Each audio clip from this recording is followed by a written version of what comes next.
Well, we already It should be know better. that when they created this type of machine, the damage it would do.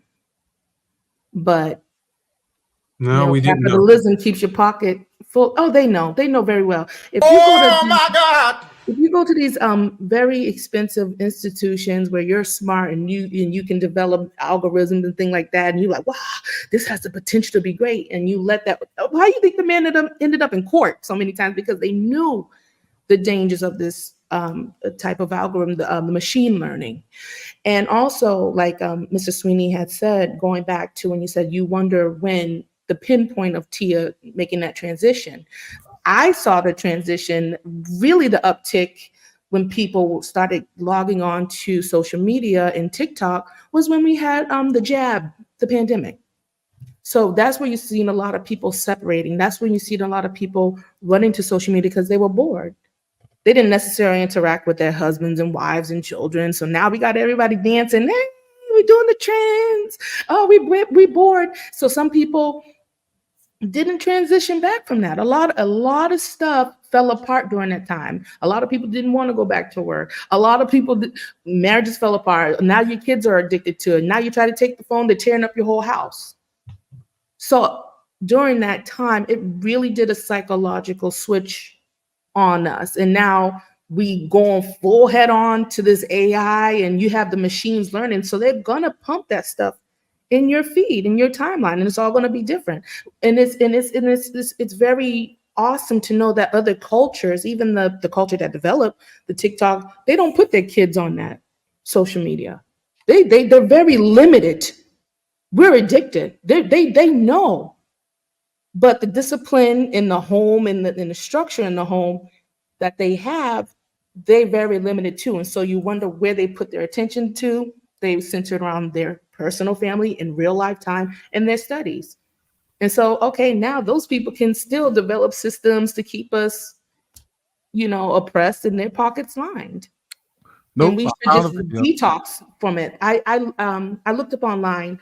There's a phobia that developed from electronics, like your personal phone. It's called nomophobia. So learn this: nomophobia, fear without being with your phone, fear with it dying, uncharged, and wondering like, oh, I wonder what fear of missing out.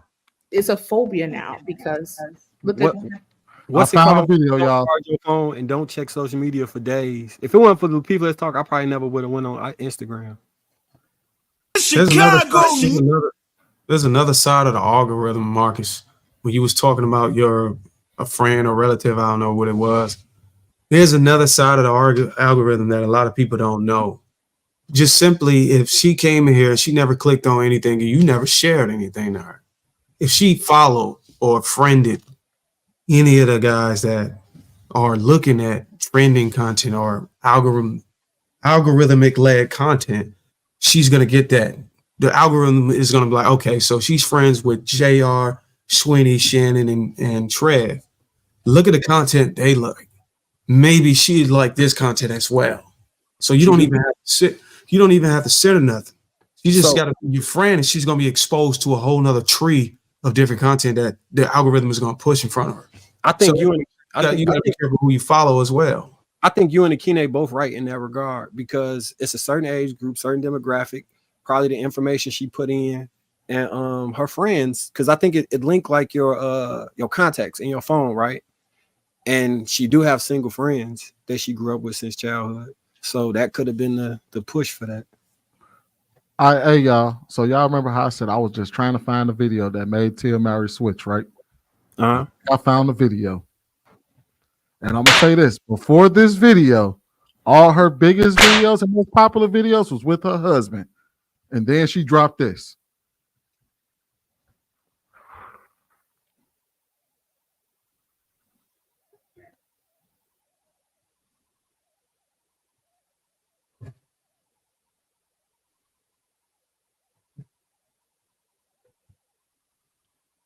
Damn, my nails disgust me. Got that attention, boy. 9.8 million views. Look at the date and tell me what year it was. 9/19/2020. You got Thank that you. I rest attention, my boy. case. I You rest got my it's like, case. oh, Thank That you. was the I can get video this. and she got 9.8 million views on that video, and I think that's when it was all downhill. And look, it looked like her nipples was popping a little bit through it, and a little cleavage. She might have got some comments about her body, and she felt she was out here. So you ruined your kid's life for some nipple comments. Mother of the fucking year.